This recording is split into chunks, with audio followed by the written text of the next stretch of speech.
Are you still into the Bulletproof coffees?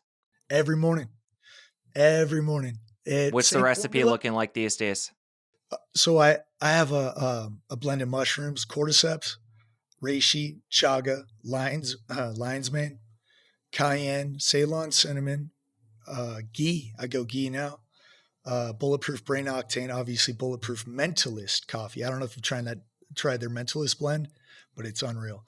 Um, and I think I'm missing something. A little bit of stevia, gelatinized maca, chocolate powder, blend it up. I'm telling you, unreal. The cayenne really, it sounds a little gnarly, but yeah, the cayenne kind of activates it a little bit. And Is that the only thing you mentioned intermittent fasting earlier? Is that the only thing you're having until you break that fast? yes, and the fast is getting 18 to 20 hours. I mean, usually I would 16, 18, 18, 20, 22. I mean, because I would have probably, so say if I ate at 8 p.m., probably wouldn't eat until say 2, 3, or maybe 4. But now I'm going till 6, maybe even 8. I mean, because your body, it turns into a different source of energy if you just kind of ride it out past that noon. Do you intermittent fast?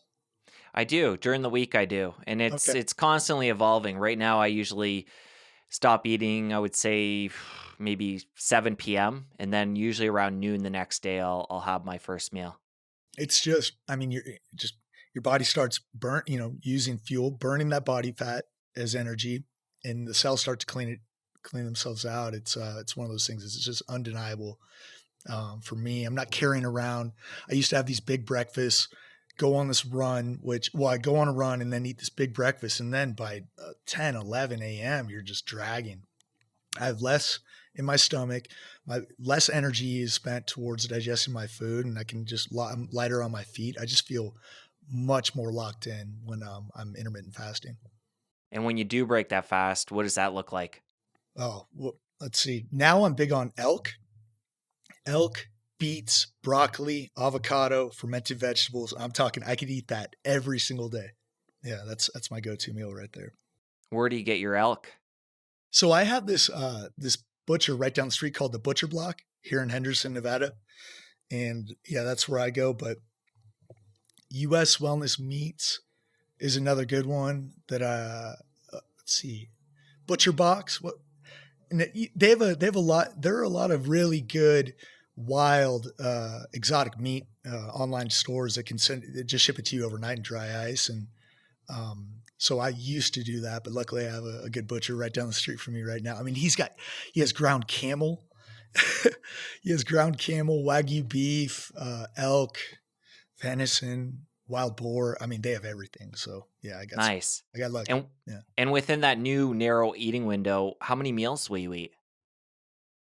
I mean, here's the thing, and I feel a little bit better about it now because I watched George St. Pierre. He's a UFC fighter on Joe Rogan, and I eat late. So say if I eat 6, I mean, and say if I'm still working, I'll have a little late night snack sometimes. So I'll switch it up with a little bit softer protein. I'll go eggs, always avocado, and maybe some Brussels sprouts after that. But that could be sometimes, 10, 11, sometimes. But I'll have one large meal and then a smaller one. So, but sometimes I'll skip that smaller one and just have that one large meal. And then supplement in between with things like collagen protein. It's just so rich in those amino acids and has a little bit of protein in it, which is debatable on whether or not that's absorbed as well as something like a whey protein. But I love it.